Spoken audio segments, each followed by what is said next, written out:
Hi there, welcome to this review of the One-Way Daily Devotionals from the 7th through to the 11th of June. And it's been an interesting week. I want to start actually with what we looked at on Friday, and that is this. It was a domestic scene. We noticed that we sort of turned aside from the affairs of state and looked at Joseph and his family. And he married Asenath, who was the daughter of Potiphar, the priest of Heliopolis. And Joseph named his older son Manasseh, for he said, "God has made me forget all my troubles." The name means causing to forget.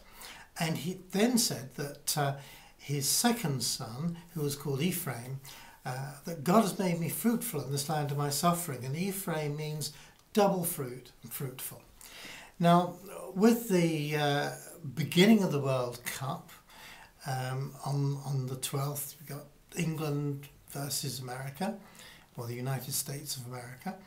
And if England do get through and win the World Cup, then apart from the age of miracles not being over, it could, of course, see the usual clown naming his sad child with each name of the team, of the players, so that I don't know where it'd start, but perhaps with Fabio. But anyway, I think it's a better idea than naming children after football teams, is to name them names that are really meaningful. And the importance of the names to Joseph was that when he saw Manasseh, he knew that, yes, God caused him to forget, not to remember every single day the horrible experiences he'd been through, but to rather living the blessing that God had given him. And as far as Ephraim was concerned, this double fruitfulness, then again it was a reminder to him every time he called out his name, Ephraim, how blessed he was of God again, and how God had blessed him just in so many ways. And it's good to name children with a purpose, and I just thought it was a nice thing to come out of the last thing we looked at. Other ones, well, Joseph was the man of the moment, wasn't he? And how did he get there? He took the counsel of God. Pharaoh noticed this about him. He is a man who is obviously filled with the Spirit of God. Do people say that of me? Do people say that of you? Isn't that something to aspire to? So that in our dealings with people, the way we speak, our bearing, our manners, if you like, mean that people look at us and say, yeah, God is with that person. That's really cool. And that's what we discovered about Joseph. And just checking down here again, I'm just looking at the next one we did. The very first sign that Joseph's own dreams would come true was when Pharaoh took the signet ring from his finger and he placed it upon Joseph's finger.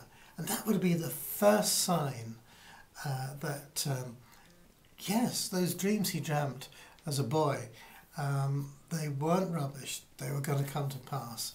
They were coming to pass. The very first instalment that arrived. I think that's exciting. What's in a name? Already spoken about the names of his children, but Pharaoh renamed Joseph and called him Zaphanath Paneah. And no, that's quite a mouthful. And I love it, of course, because you've got a whole range of suggestions from scholars and people who study languages what this could mean. It could mean creator, preserver of life. One even has interpreted it, the governor of the district of the place of life, meaning Goshen, because the chief city of Goshen was Pithom, which means the place of life. And the interesting thing about that particular interpretation is, of course, that's where his brothers, his whole family, Israel, came, and they settled in the land of Goshen. So there's like a prophetic edge. And if it was so, then when Pharaoh named him, he wouldn't have known it at the time, but he was doing so prophetically. Names always have a significance, or most times anyway. Another, of course, is a revealer of secrets, or the man to whom secrets are revealed. So you can sort of really take your choice of what Joseph means, but it means something. But precisely what, we're not very sure. There seems to be some discussion about it. And finally, what I want to pick up on is times and seasons, because there's this 7 years of bumper harvests, and then there'll be 7 years of famine, according to the interpretation that Joseph placed upon Pharaoh's dream. And as we read through the entire Bible, we keep on coming across underlying themes, various of them, that run like bedrock, and it gets exposed from time to time.